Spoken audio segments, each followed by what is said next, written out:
It's time to talk sports, it's time for the show. When you hear this song on the radio, it's time to tune in, better act fast. Let me get that autograph.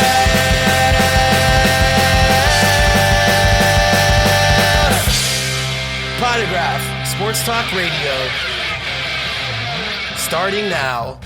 Let's go.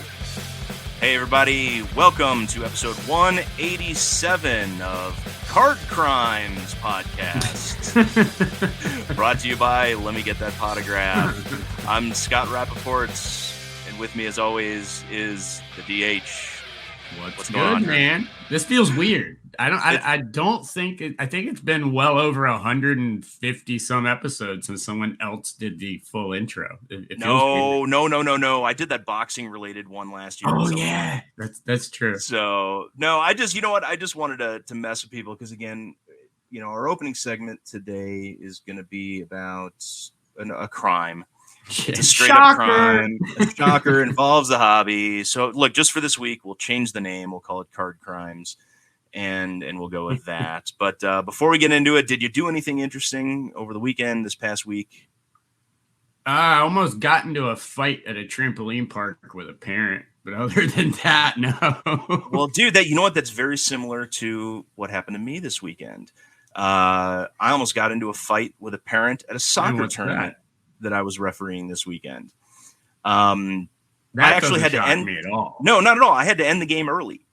Because, look, I deal with a lot of crap from parents, and normally I just put it off. But this guy just wouldn't stop, so we sent him off, and he refused to leave. Yeah. But not only did he refuse to leave, but he came on the field and got in my face. Before we keep going, before you go any further, let's prereq with it. What is the age group here? This was a U15 game. Jesus. So, and it wasn't even the top division. Look, it was a huge tournament, but it wasn't even the top division. And look, the guy just came up, got on the field, got in my, and I was on the edge of the field, so it's not like he had to come far, but got in my face, and I'm like, at this point, like, he's just standing up to me, like in my chest, like, what are you gonna do about it? Right. I'm like, well, I'm gonna end the game. Yeah, because what this guy, look, this guy has no clue that I'm a practitioner of Mexican judo. Right. Which I don't know if you ever heard of Mexican judo before. Judo no I got a gun. Judo no I got a knife. Exactly. Now of course, now refereeing, I'm not carrying anything with me because that just wouldn't be bad. Or that wouldn't be good. So it ended the thing early. Wow. It's like holy crap. And this was after we caught the same team trying to cheat before the game start, and trying to put players in that weren't on their tournament roster. It's like, come on, guys. Yeah, we have that problem with our baseball team right now because we hadn't lost in 2.5 years. So every team tries to sneak the USA bats on, and they try. These coaches will do anything, and this is 8-year-olds. They'll do anything for an advantage to try and beat the good teams. Well, and a U8 team from my home club, not the. My home club was involved in the game, but they weren't the offending team. Their coach got red carded and sent off, and the game ended because there wasn't another coach available. But nice. I think there were some refereeing issues going on with that one. But I got 2 more tournaments coming up, and I'm actually excited about these next 2 because I found out a couple of days ago that I'm actually being scouted for college. Nice. Yeah, start doing NCAA games if I can get into that program, which would be nice. So that was the crazy weekend. Did 6 games on Saturday, which means 8 hours of straight running. Oh yeah. And I'm still having a hard time walking, but I got to get back on the horse because I got games this weekend. So. All right, so let's get rolling. Let's talk about the thing that everybody's been talking about the last couple of days. Oh yeah. Panini got broken into. Jesus. Yes. All right. So here's what we know. We know that the main office got broken into, and computers and servers were stolen. Stolen and destroyed. And did they find them? What it shows and the information that has come out since then was that some of the stuff was stolen, and then some of the stuff was ransacked. So what exactly was stolen and what exactly was destroyed on site? They haven't. They've asked Panini to, come up with that list of inventory that was taken, but they haven't released that. Panini hasn't gathered it yet to figure out exactly all of it and what it was. So we don't know if servers were stolen, or I have a feeling that the server aspect, the more I look into it, was an act of vandalism because Panini's closed for this entire week. It's because systems have to get back on board. So I have a feeling that they stole some computers, stole some, some of that stuff. But the servers, I think, was probably more of the vandalizing side of things because it knocked them completely offline. Well, most of those servers are, usually screwed into racks. They're not like, desktop computers or laptops or anything like that. So, getting them out of the racks would be difficult. So, I could see that happening. Now, before we get into my list of questions that I have in this whole situation, I do want to point out that the office that got broken into, it is their main office down there. No, it's their main office. They do not house product in that office. Right. So all the redemption cards that need to be sent out. The amount of people that said that they thought this was about redemptions made me laugh. This has nothing to do. Now it may delay shipping on some of those because with the computers and the servers knocked up, and then that made 100%. But nothing got stolen. So that one of one redemption that you've been waiting on, a couple of years to ship, and it may be sitting in the office. It's still there because it's not in that office. It's in a different location. This wasn't about going in and stealing cards and stealing product. No. If anything, this was about stealing information.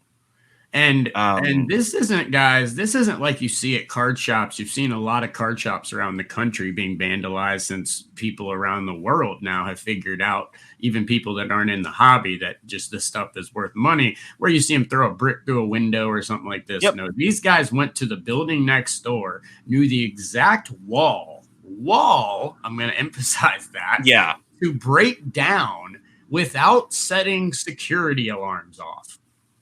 That's insane. That is nuts. And from what I understand, the wall into the server room was also broken through as well. Yes. Now, that's the thing. So to me, that smells like somebody who knew what the inside of that office looked like. Oh, they either had a hand-drawn blueprint, or it's someone that's been in that office and has seen every single inch of that office thousands of times. Now, whether it's a former employee or somebody who knows a former employee that told them or something, who knows? I'm not going to speculate. What I can tell you is there's most likely not a sign above that, above the server room that says dead server storage. Right. Yeah. Now, that's not the thing. So they kind of knew exactly what to break in. Now, let's get to, where a lot of us heard this first. Because we give credit where credit is due. Yes. When it comes to breaking stories. And unfortunately, the credit this time is going to Sports Card Radio. Sports Card Radio, and I got to shout out Rich Mueller with Sports Collectors Daily, who within about an hour of finding all this out, had a very thorough and lengthy piece as well, which I highly recommend checking that out, because that information is much more detailed than the information you need, as opposed to broad speculation. And no, exactly. Now, look, we know that Sports Card Radio likes to push the edge a little bit, and they, they actually did an okay job doing some speculation on this one, but not crossing that line into flat out accusations. Yes. Now, they speculated that, look, it may have been a former employee. They speculated that it may have been, that Fanatics may have even been involved in it, because, again, they've been picking off employees. Imagine all the Panini employees got together, pulled an Ocean's 11. I'm not, and frankly, I'm surprised that they didn't try to throw Donald Trump in there as accusation in that one. Drew, I know that, this is the biggest crime in the industry, and the hugest crime. It's the biggest crime in the industry. No crime has ever been bigger. And I know that a lot of the card people, there are conservatives, and there's a lot that we can do with that data. But just like that dossier that they came out with a couple of years ago, it's all fake news. I was not involved in it in any way, shape, or form. We love the card people. We would never do anything to do with that or any break-in. At the Panini Gate Hotel, we had nothing to do with that. Maybe it's very possible it could have been, Democrats that did it, but we definitely did not do that break-in. We are enjoying things on the campaign, and we don't have time to break in to steal data. All right, you caught me really off. So now I'm actually, again, throwing it out there. Pretty sure it wasn't Donald Trump. No, but maybe. But maybe, hey, who knows? Look, there are a lot of conservatives in the card industry. That information could be very valuable to a campaign as far as mailing out, campaign info, asking for donations and things like that. So there you go. But again, highly doubt it. Yeah. Now, the speculation that it could be somebody that is a former employee, or and again, I don't think it's anybody at Fanatics. I don't think there was a mastermind sitting down at Fanatics office saying, "Hey, we got to break in, we got to get the data," and all that kind of stuff. Because look, reality is they got the employees. Yeah, they already did the break in that they needed to do. Yeah, they got the brain power, exactly, which is exactly what they wanted. Yeah. I'm thinking this is more along the lines of, if there is a former employee that's involved in this. I'm thinking it's more along the lines of just, somebody who was let go and, just had a grudge against the company and wanted to do that. So if that's the case, that's where I would be leaning towards. But I have a question. What's that? I have a question. I got a couple myself, but what's that? So why on earth were they still hosting their own servers? That was my biggest question. It makes no fucking sense to me.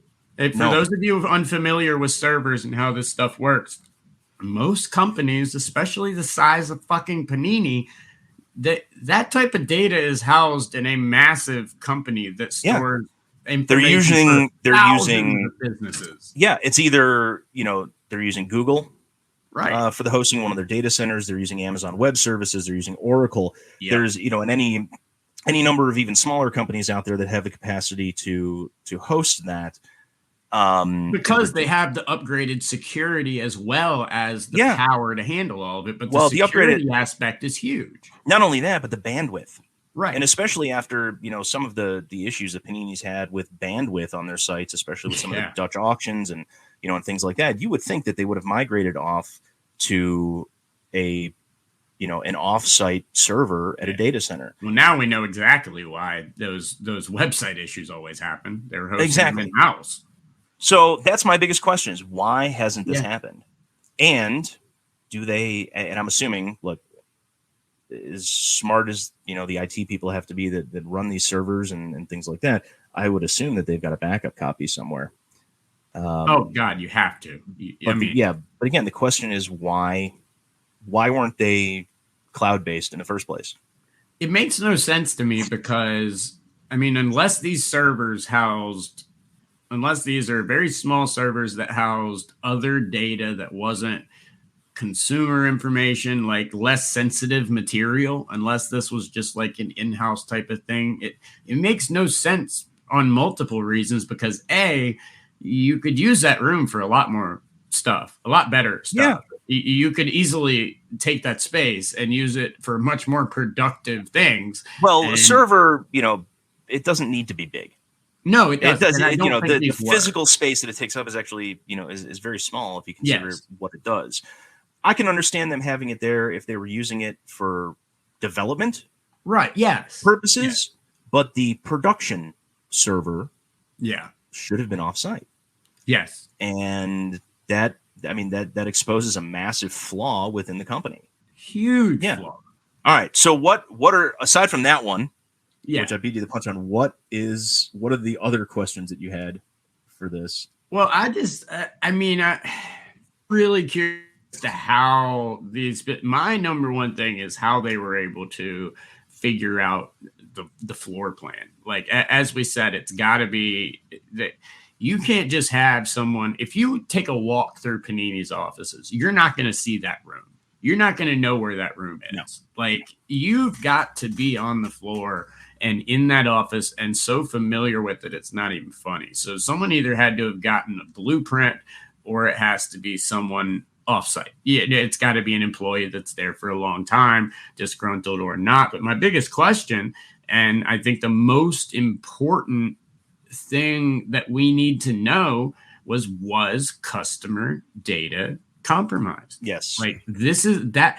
If this is something that hosted their NFT platform, remember, we're not talking about just ordering cards. This is an NFT platform with accounts that are linked to people's Ether wallets, all that type of stuff. In addition to all the credit cards, all the customer information. That's what I want to know, if they got a hold of, or did they just do this to attack Panini from an IT and an online aspect, which makes no sense to me, because you would think it would be a lot easier than breaking down a wall to just do it through viruses and do it through hackers.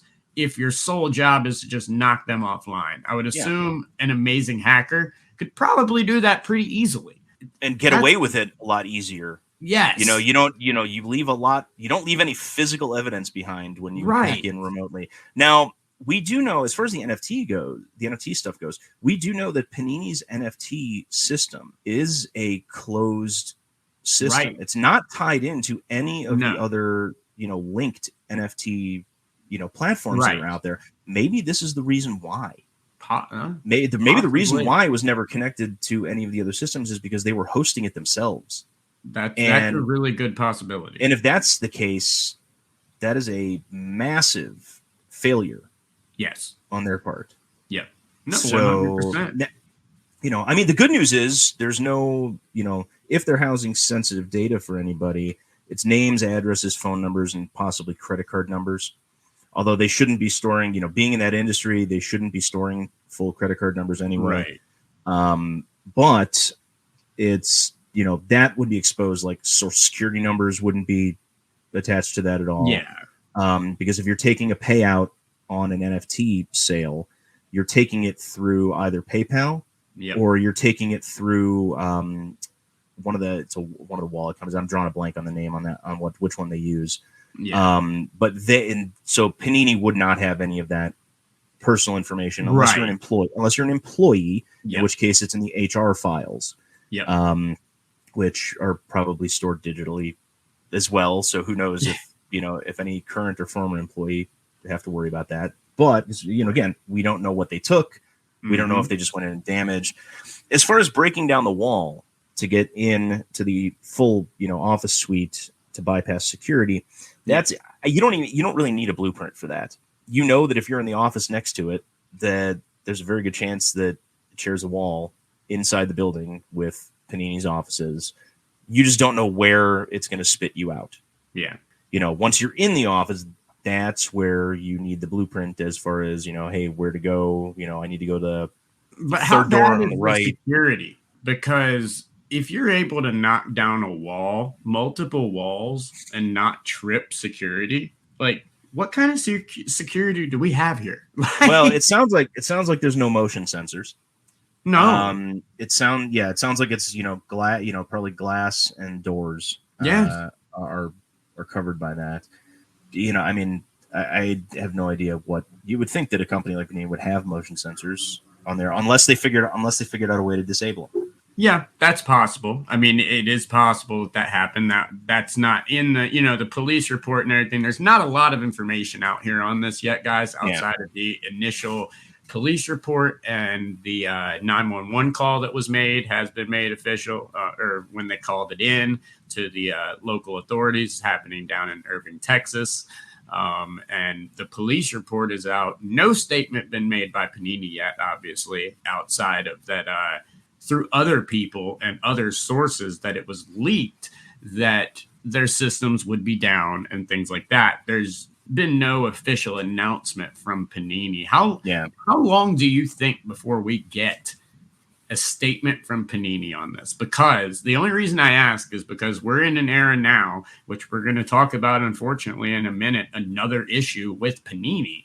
There's a lot going on there, and not a lot of it has been positive. And I hate to say that because I love the company. Yeah. But not a lot of it has been positive. So when it comes to data breaching and the possibility of all of that, and then you get the conspiracy theorists and the redemptions and all this stuff, like there's so many different things. When do you come out and finally just say something?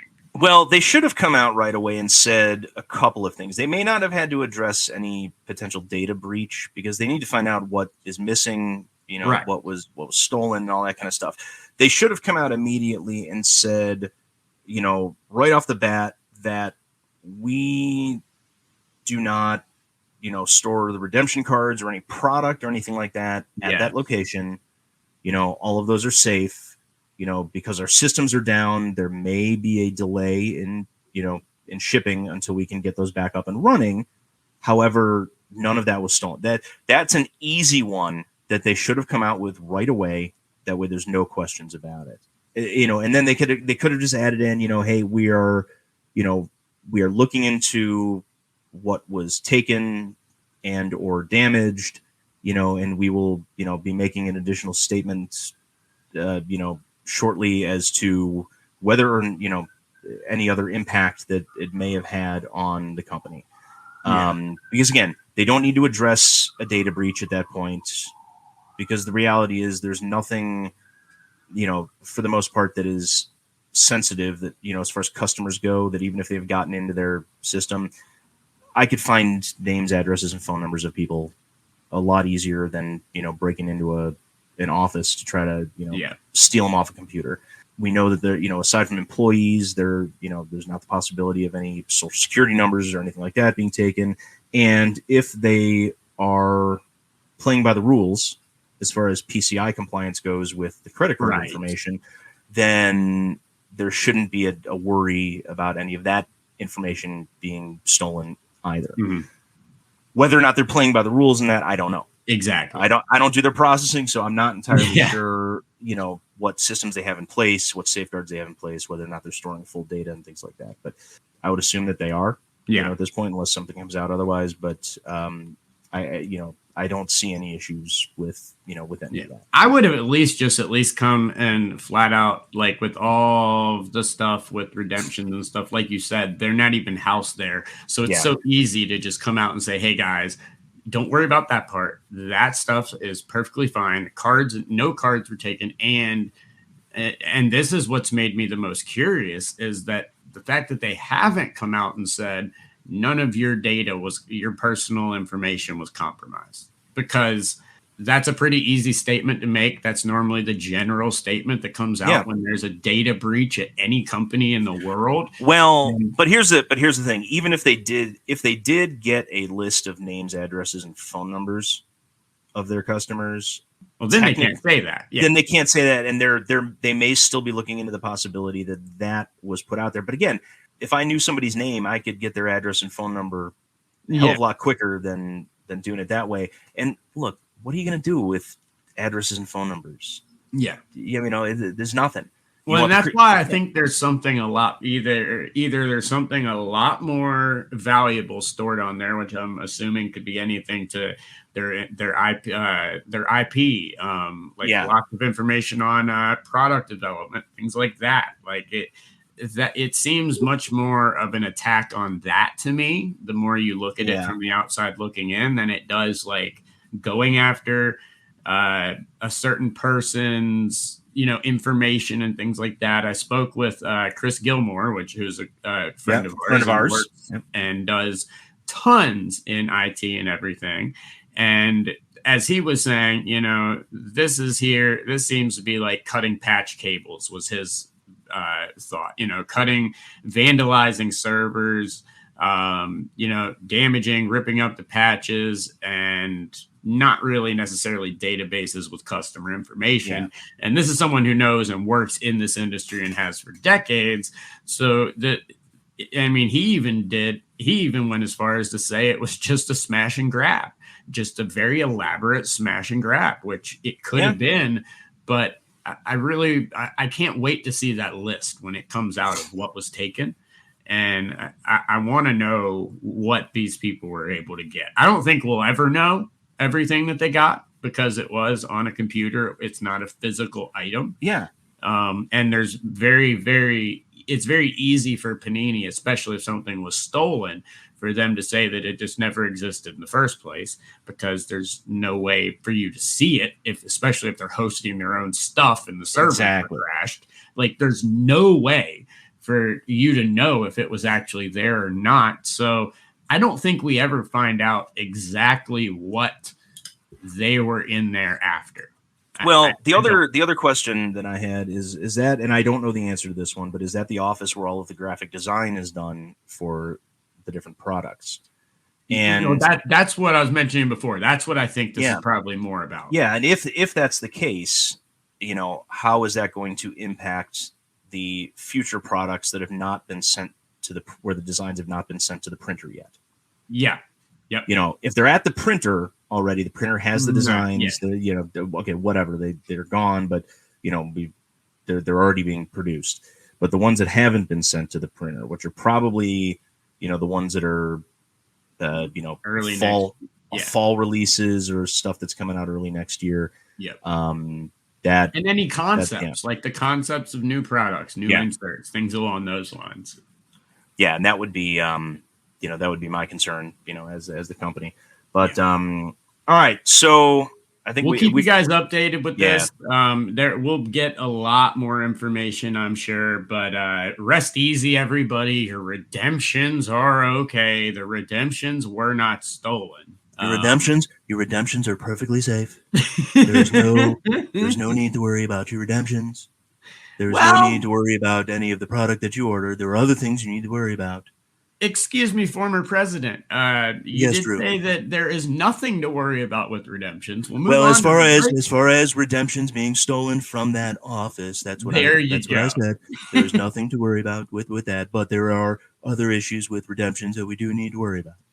Yes, and that is what we're going. That beautiful segue for Mr. Trump, who is our guest today, keeping along with the Panini not being able to catch a break. I don't know what happened here, but my God, was this is a pretty big fuck up. I got a couple of theories on this one.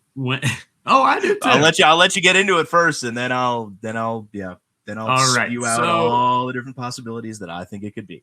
So a certain collector, I'm going to leave out his name because I've not spoken to him, but a certain collector had an open redemption ticket, and this redemption ticket has been over, let's see, 2017. Okay, he submitted this redemption back in the 2017-2018 era. So he's been waiting for this for quite some time, almost 5 years. Been waiting for a redemption. The redemption he was waiting for was an immaculate dual logo man of Lonzo Ball and Jason Tatum logo man autograph that just sold on eBay for $23,000. Yep. The exact card with the Panini sticker over the one touch and everything, just like a redemption would be sent back. No white box stamp on it, no nothing. Straight up exact same card that this person has been waiting for over 5 years, has a open ticket that has been open for years, yet somehow this card makes it out of the office onto eBay, and a completed and confirmed sale by third-party platforms that track this of $23,000. Okay. Now, what the fuck? So I'm thinking one of a couple of things. Okay. I mean, it could just be a simple mistake, because we know the Panini has brought in a bunch of new people to fulfill redemptions. It could just be a simple mistake of somebody grabbing the wrong card and shipping it to the wrong person. Now, was there another product in the 17-18 product line that had a dual auto logo man of Lonzo Ball and Jason Tatum? I doubt it. The only other ones that it would possibly be in would be Flawless, but I don't see them doing Lonzo and Tatum in flawless and immaculate. I would assume they would switch that up in some way, shape, or form. It could have been. It could have. I mean, there could have also been one in National Treasures as well. Because keep in mind, this was Lonzo Ball's rookie year. This was his rookie logo, man. People actually cared about Lonzo Ball at this point. Who may never play again, unfortunately. And believe it or not, Lonzo Ball, of the two names that are on there at the time, was the chase name. Oh, 50 times. Not Tatum. Yeah. Now it's Tatum. Yeah. But so I'm thinking it was either sent by mistake. Somebody sent the immaculate one instead of the, N tier flawless one to the wrong person. Yeah. That's a possibility. Absolutely. It's also a possibility that the guy who, or I don't want to say, I'll say the person, because I want to be politically correct here. The person that sent out the redemption knew the guy that was receiving the redemption and just said, hey, I'm just going to put this massive card in yours and nobody's going to notice. Nobody will ever find out, enjoy. And then the guy goes and sells it. That's a possibility as well. Mm-hmm. It's, also a possibility that, somebody had no idea what they were doing and just grabbed something and threw it as a replacement. Saw it, the card was from 1718, didn't bother to check to see if the redemption on it was still in open status or if it had been redeemed. If it wasn't redeemed, it's very possible, that it could have been sent out to somebody as a replacement. Right. Because I don't know if they would have put that in a white box. That's too big of a card for them to put in a white box. It's enormous. That's one of those where, somebody has a $50,000 card that isn't getting made.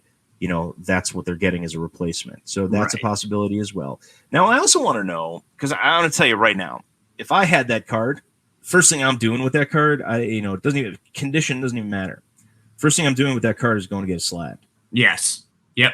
So why? And look, I understand, PSA would have charged an arm and a leg to slab the damn thing. But there's other options. Yeah. You could have gotten it done at Beckett cheaper. You could have gotten it done at SGC cheaper. Mm-hmm. Those are the only two other options I would have sent that particular card to. Oh, yeah. But the fact that it never got slabbed is... Well, and it also ended up in the hands of a massive, massive seller on eBay. I've reached out to him. It's Then and Now Collectibles. Over 9,100 feedback and a great feedback record for this person that's actually selling this card. I've reached out to them through eBay to see any information that I could get on how they acquired the card, and if it was, because I'd love to know if it was just sent as an accident. I'd love to know the answer to that question. And that's one of the things that I've asked them. I've yet to hear back. I'm going to continue writing until I at least hear something or them tell me to shut the hell up. And I don't think you're going to hear anything back from them. I don't think, they would even admit to it being an accident.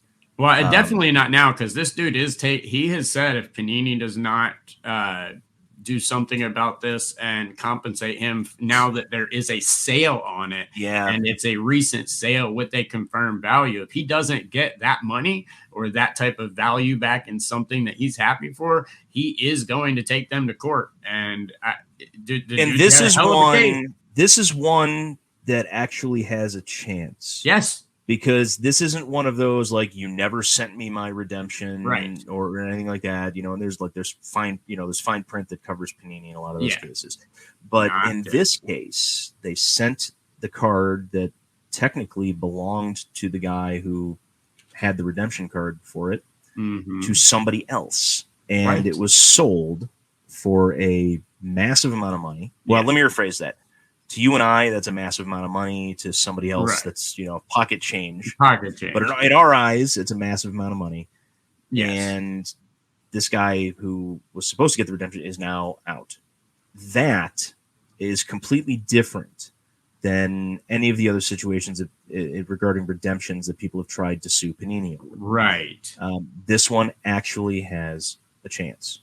Yes, this is not like the stupid class action lawsuits and all that and the wah-wahs of when my redemption expired, or I redeemed it when it was expired and got something worse back, or I couldn't get it, like the person with Dak Prescott where his ended up in a white box. Well, it's because you redeemed it after the expiration date, and they had already, even though he was told it would be taken care of after the National, it was probably already sitting in a white box. It was probably in that white box at the National. You know what I mean? At that same National at the table. Yeah. But with this is very, very different. And the main, it just shows a bigger issue right now. And I mean, the whole redemption process as Panini goes through what looks to be them trying to clear out their redemptions. You're not seeing as many in products. The ones that you are seeing in new products are being fulfilled insanely fast. I look at the Kenny Pickett Contenders and Contenders Optics. Those were ready on release date. So these new redemptions that are coming out aren't taking near as long to fulfill. And I'm talking in the last couple months, not 6-8 months ago, but the last couple of months. The products that have had redemptions have been basically ready to go right when the product comes out. So it's clear as day with the Sparkle packs, changing their redemption policy, all that. They're trying to get as much of this redemption stuff out of the way and out of their business as humanly possible. And I'm going to tell you, I'm still pissed off about them using the Shea Gilgeous-Alexander sticker autos on newer product instead of fulfilling the damn product that I've been waiting on for 4.5 years.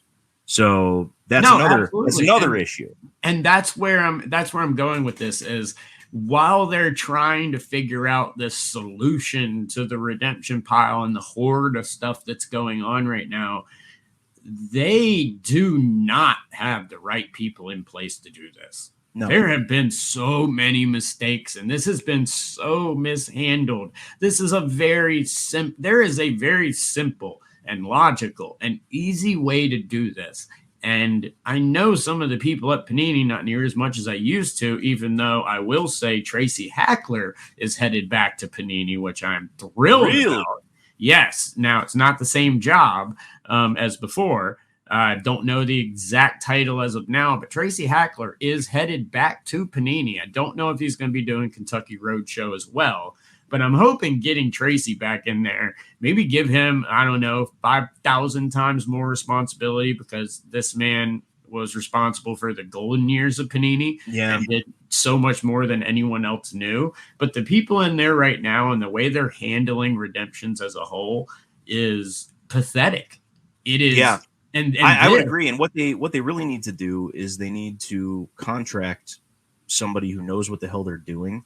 Yes. Even they don't have to make an employee. Just bring him in as a contractor for a short period of time to take a look at what's going on, reorganize everything, and get it back on track. Yep. And look, they could hire the two of us. I was about to say we could have it figured out. We could have it figured out in a week. Exactly. That's my problem right there. You could take two people you could take a group of 5 people, let's say, that know the hobby well, that know what you're looking for, that understand the process, the steps, everything like that. You and myself easily could be part of that team. I could fill out the team with, in my group chats alone through the hobby, 50 different people I can think of that could go in there and help fix this problem immediately. Like you said, within a week.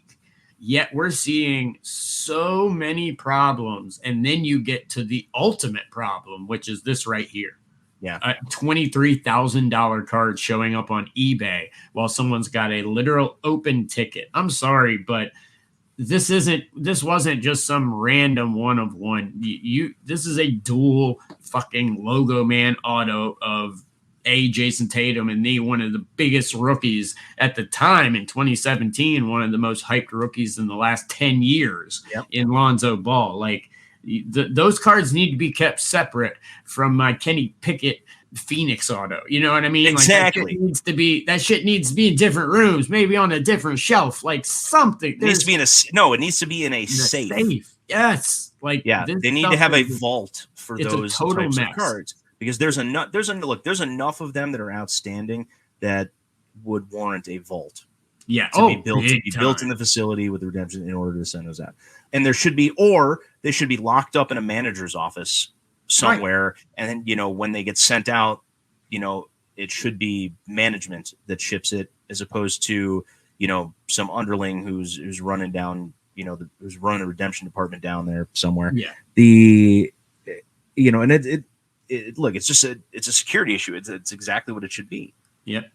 So no, I completely agree. So one thing's for sure, this man is out as of now, $23 and a pretty massive card. Well, just like the first instant, we will keep you guys updated with any information we get on this. I have a feeling this one probably going to play out a little more publicly than the break-in will. So we'll probably hear a lot of this stuff and some updates on this pretty soon. But the redemption process is an absolute mess right now over at Panini, along with their offices after the break-in, honestly. Yeah, no, that is true. And you know what, Drew? Speaking of vaults, we need to fill ours. We'll be back after this. And the vault is full, and we are back. Everyone, welcome back to episode 187 of Let Me Get That Potograph. And being that we are kicking into June, it's that time, Mr. Rappaport. It is time for the release date rundown. All right. We got some big stuff. Well, not necessarily top dollar kind of stuff, but we've got some really big products that are coming out. So tomorrow, June 2nd, we're recording on the 1st, episode may come out tomorrow. You never know. Bowman University Chrome basketball is coming out. So Wemby Autos. Yes. There we go. And there is now a question on whether or not he is a Fanatics exclusive for signing. Well, I will tell you, a couple little birdies have whispered into my ear that is in fact true. So if that is the case, they're birdies that I'd listen to.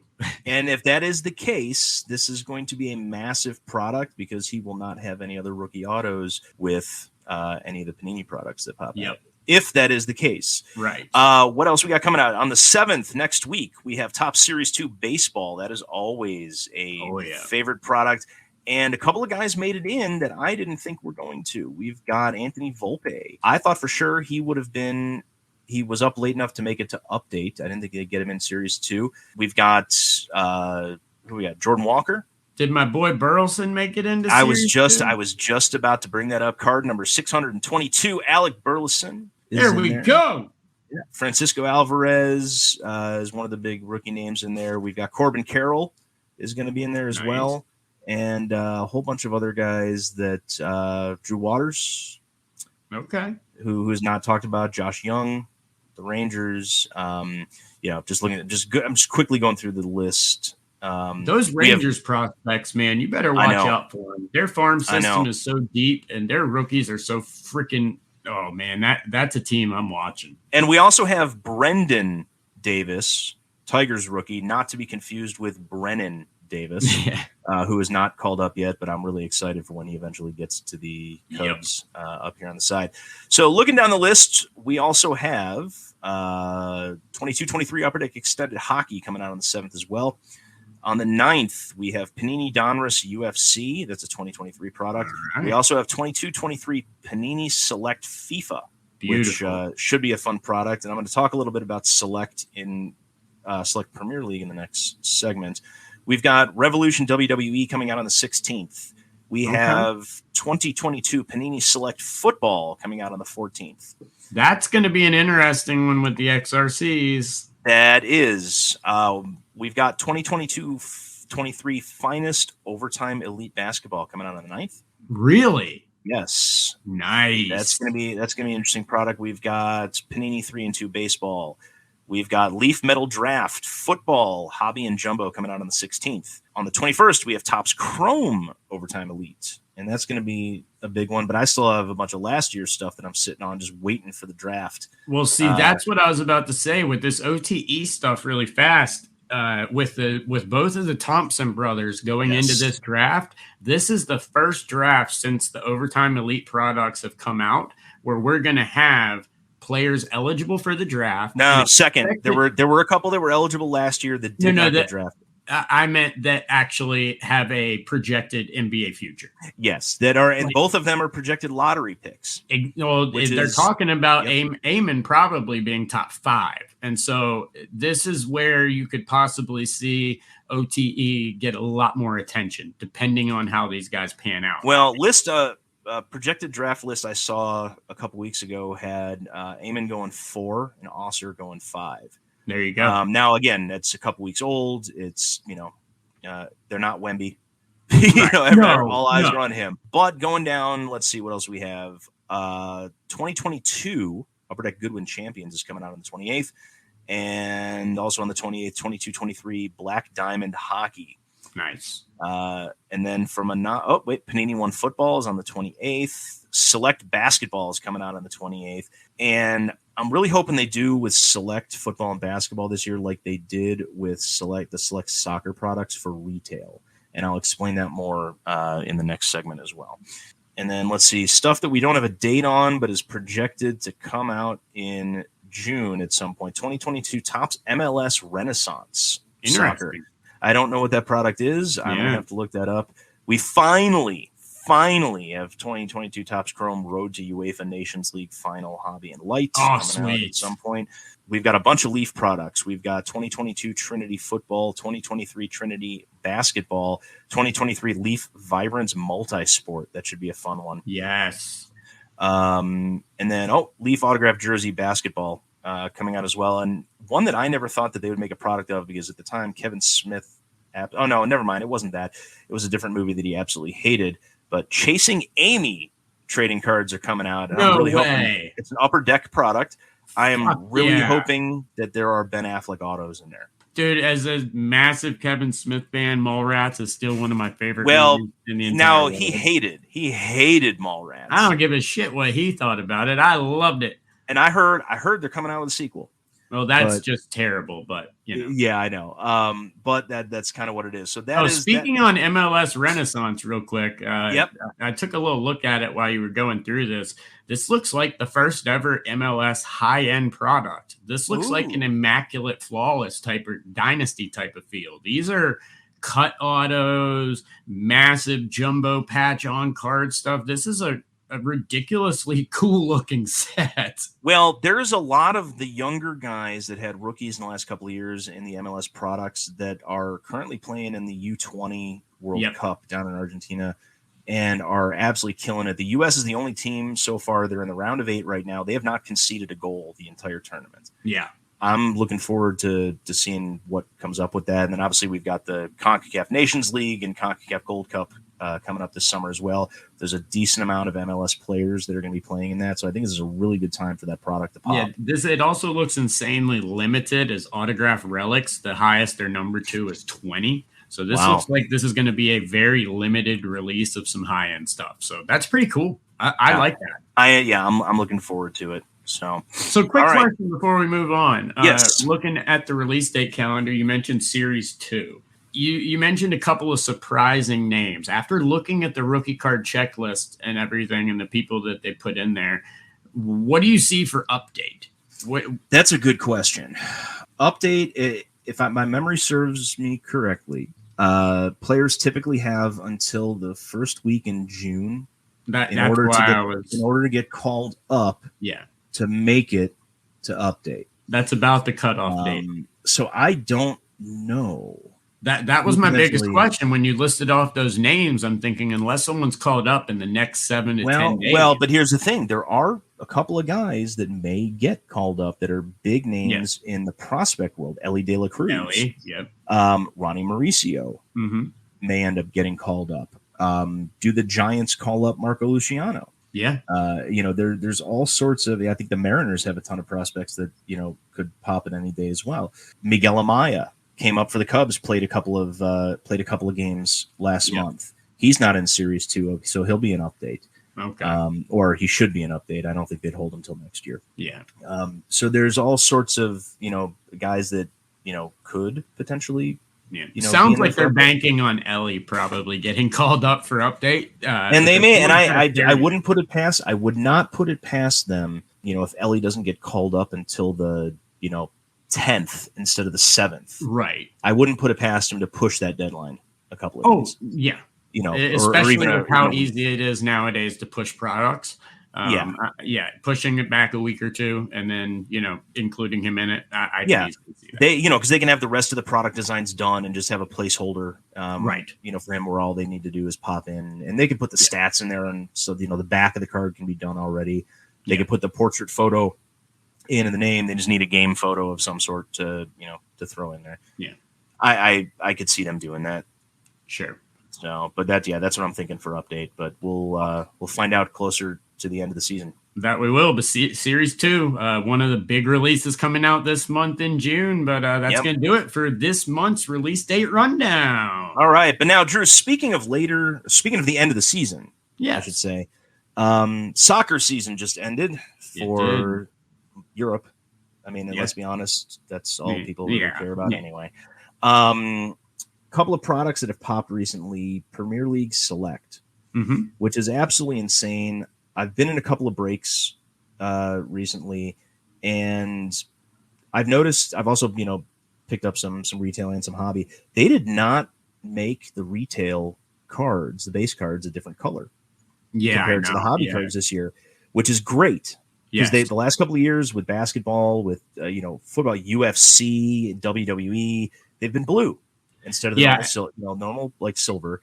And the field levels are insanely limited. There's only 50 for soccer instead of the 100 like there is in the other sports, and I kind of understand why they want to put the big names in field level, and things like that. Not every player has a card in all levels. Matoma with Brighton and Hove, he's only in the mezzanine level.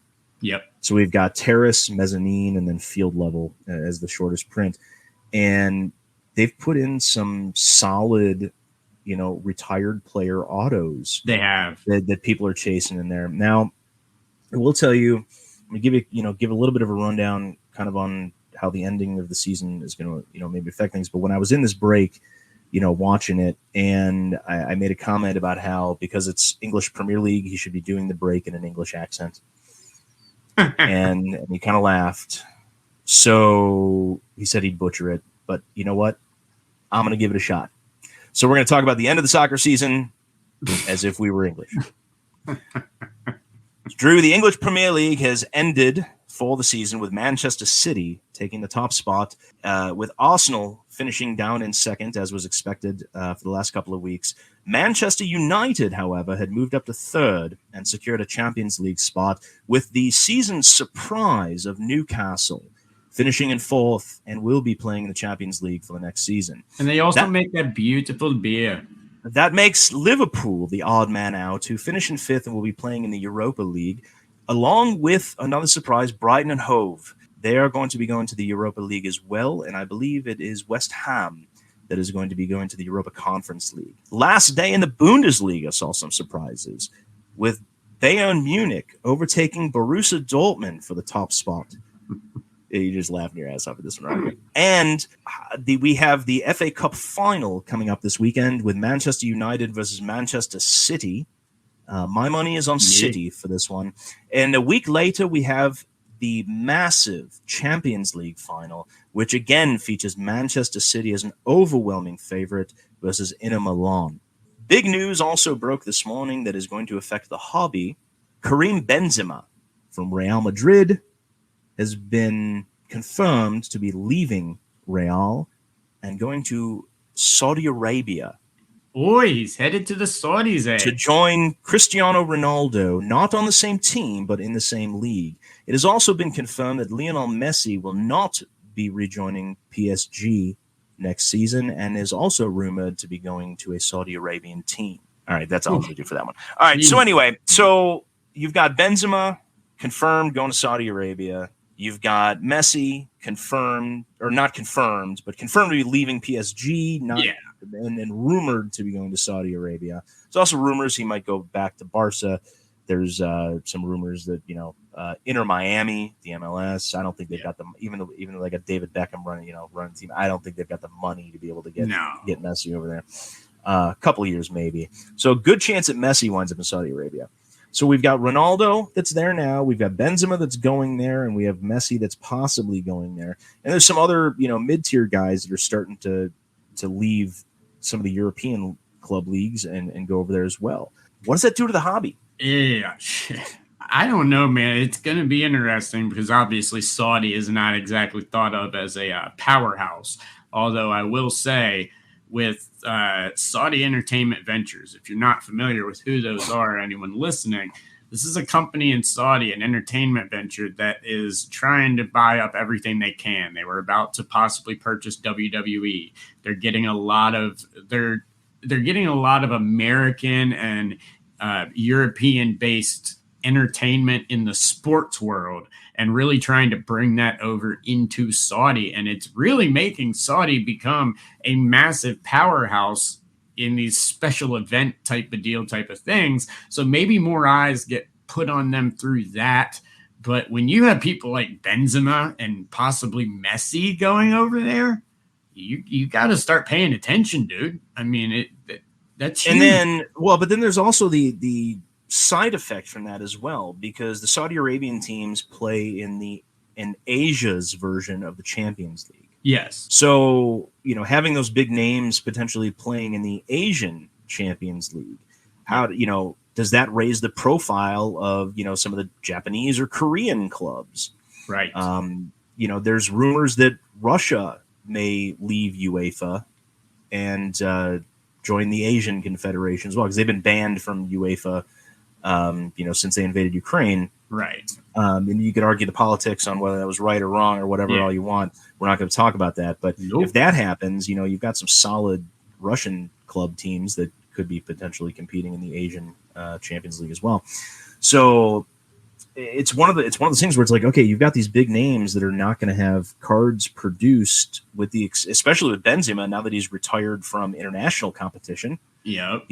Ronaldo, I don't believe, is going to be playing for Portugal any longer. No. And while Messi is still playing for Argentina, there are questions as to how long that is going to remain the case. Yeah. And once that happens, it's like, okay, well, we're not going to get cards. But speaking of cards, let's talk about Manchester City for a minute, because obviously they've got two very, very high-profile games coming up. We all know Erling Haaland won the Golden Boot by a landslide, set a new Premier League goals record, just absolutely ran roughshod over the entire Premier League and, frankly, all of Europe.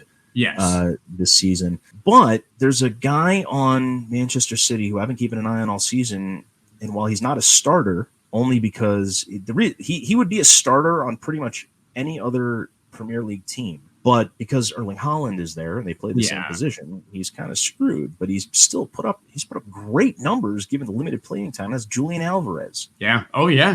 He killed it for Argentina during the World Cup. He's played extraordinarily well, with limited time with Manchester City.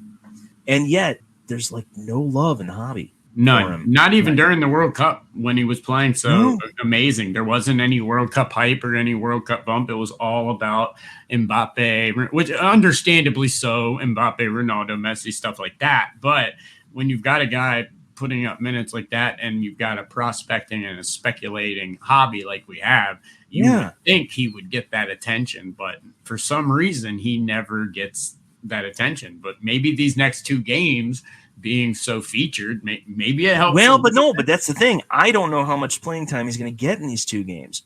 Like you said, Holland's having a season for literally the ages that is not being talked about near enough. Unless City goes up, by 3 or more goals, in the in like the mid second half, right? I can't see Pep taking Haaland out of that game. I couldn't. I can't. Now, again, if they've got a solid lead, if you've got 25 minutes left in a game and, or even 30 minutes left in the game with a 3-goal lead, while, technically it's not insurmountable, it would be a miraculous comeback to see happen. Yeah. And given that we're talking about the striker position and not, a defensive position, I think that's the only way that we see Alvarez. And then the problem there becomes you're up 3-0 already. Most of it's going to be a much less aggressive attacking offense and much more of a no. If they've got possession, they're gonna be, even if they're up by 5, they're still gonna be just as aggressive. They may take a little bit longer, and pass a little bit more before moving up into the penalty area, but I still see them being aggressive and not taking their foot off the gas. Because again, they want to end the FA Cup tournament and the Champions League. They want to end that with a massive punctuation, and if they can, they could be up by 8, and I still don't see them putting. I still don't see them laying back and saying, no, we're not going to do this. Because maybe Alvarez does get a little attention, but he is definitely someone that would benefit from a Benzema type move somewhere else. But at the same time, you're already with one of the top clubs. So exactly. Where can you go? You really want to leave. Right. And I don't think that's the case. I think he wants to stay. But he's also the kind of guy that can come off the bench with 10 minutes left in the game, and 2 minutes later he's putting one in the back of the net. Right. That's happened on multiple occasions this season, and it's a great player to have. Exactly. And look, I mean, don't get me wrong, Manchester United is not a shoddy team. No. Look at the roster. They've had a couple of bad seasons, and the drama with Ronaldo and things like that. It's just it's hurt them. But Ten Hag is a great manager. Mm-hmm. I think they've got a good future ahead of them. But I just think Manchester City has the better lineup, and is going to be the better team in that city. Yeah. For the next 5 to 6 years. I'd agree with that. Just like they have been for the last 4 to 5, and I still see them being able to put up a 5. Man City, I think they can put up a 5 spot on Man U. De Gea is a great goalie, but again, you're going up against Holland, and most of the time, look, the honest part is, as a goalie myself, the majority of the time that the ball goes in the net, there's really nothing a goalie can do about it. Right. If they've got it to the point where a good shot comes off and winds up going to the other side of the net so big, it's not like hockey, where defense fails, the goalie's got a really good shot at blocking it. This is a completely different story. If your defense collapses, your goaltender's got no shot. Oh yeah, and that that's why the vast majority of penalty kicks go into the net. Yeah, and the ones that don't are usually kicked high or shanked off to the side. It's rare to see a goalie block a penalty kick, although it does happen. Oh yeah. I saw a couple of kids do it at the tournament this weekend. It was great. Like I'm sitting there ref, and I'm like, damn. And look, normally I don't say anything to players, but like a play like that, I'm like, I had to say something. I had no horse in those races. I didn't have any involvement with any teams, but I'm like, damn kid, great save. Right. And stuff like that. But it's like, I don't, as good as your goalie is, I don't see, it doesn't make as much of a difference as having a solid defense and stuff like that. So, that's all I got on that. Nice. Well, before we wrap up the show, we do have some breaking news here that I do want to drop really quick. Just found out that a 1997 Shaquille O'Neal green PMG, those are the ones numbered out of 10, graded a PSA 4, just broke the record for an all-time highest price for any Shaquille O'Neal card sold. It just sold for $175,200. Wow. Now, wait a second. Were those numbered 210 or were those numbered 1 through 10? That's the one where they're out of 100, but the greens are the first 10. Yes. Okay, that's what I thought. Yes. So it is numbered out of 100, but the green copies, the rest are red. The greens are the first 10 in the run. Yeah, so there's 10 greens and 90 reds. Yes, but it's the iconic Shaq dunking 1997 Metal Universe in a 4, which, again, it's a PMG, so grade really doesn't matter. You just want it authenticated because there's a ton of fakes out there. But all-time record for Shaq card, 175,200. And what was the what was the platform it sold on? That is what I'm looking for right now. Do not have the platform. Just have that it was a confirmed record sale coming from the collectibles guru over on Twitter. Okay, could have been a private sale. Yeah, because I think if it were on Golden or Heritage or PWCC or something like that, that we would have heard about that directly from them, or seen the auction prices going up on that one. So that was most likely a private sale. Yeah, massive sale and an all new high for Shaq. I think the only person spending that kind of money on Shaq cards would probably be Shaq himself. No, I don't. No, I have no reason to doubt that it's not, or I have no reason to believe that it is Shaq that actually bought the card.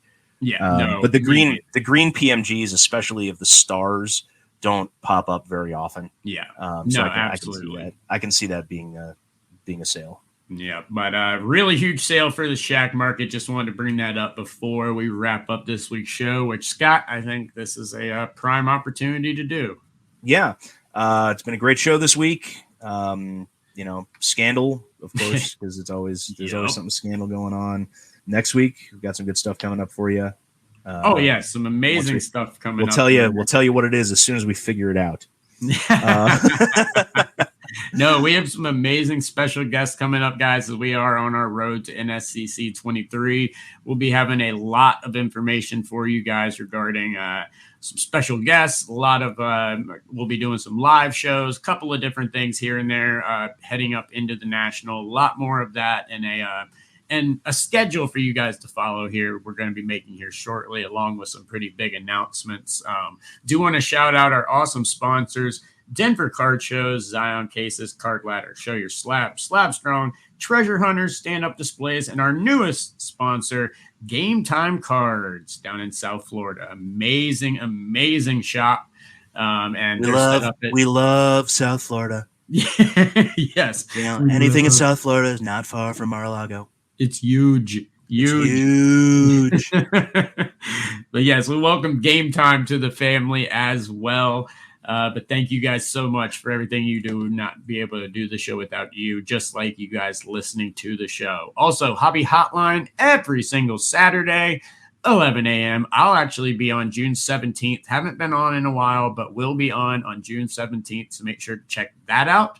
And of course, we have all of our other stuff over on Instagram and Facebook. If you have not checked out our Instagram, doing a lot of live shows and a lot of general hobby talk, where you can interact with myself while we're ripping some packs. If you have any questions you'd like us to talk about on the show, you can drop them in there and we'll try to include them as well. So make sure to check out the socials as we ramp up, headed toward the National 2023 in Mr. Rappaport's backyard, Chicago. Oh, yeah. And Joe, I should just bring up that, if you're a collector and you listen to the show, I will be, and you're in this area, I will be reffing at the College Showcase on the 9th and 10th up in Libertyville, Illinois, as well as the following weekend, Father's Day weekend, at the U.S. Club Regional Finals, also at the Libertyville Complex in Northern Illinois. So, if you're going to be up there, whether you're a parent, a player, I'll probably be wearing yellow. So, pop over, say hi. And, go watch Scott do some reffing and fight with parents. I'm sure that'll be a blast. And then, guys, also, if you're in the North Carolina area, June 10th, next weekend, I'll be at the Hickory Card Show. I'll be there walking the floor, doing some cool content, a lot of other things, and doing a lot of buying. So if you got some cards, bring them to me. But that's going to do it for this week's episode of Let Me Get That Potograph. But until next week, you guys know the deal. Keep ripping those packs, pulling those hits. We'll talk to you then. Peace!